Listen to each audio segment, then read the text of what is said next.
Hello kids, how are you all? I hope you all are good and enjoying. Let's do some drawing activity. So today we will learn to draw and color tomato. Okay?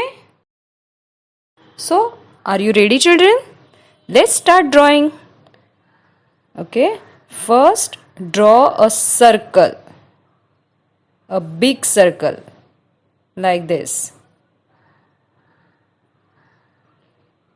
Okay, draw it properly, okay?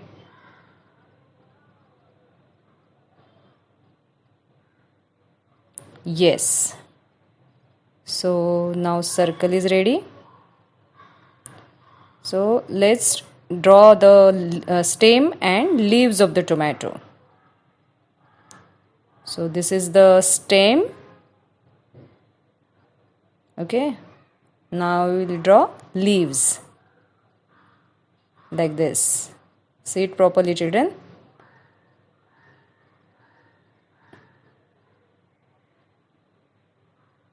Yes, very good. Now the last one.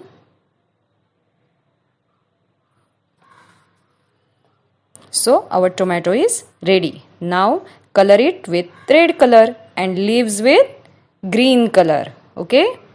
Now children, first you do practice of drawing tomato on slate, and after enough practice, draw it in your drawing book and color it nicely. Okay children. Bye. Take care.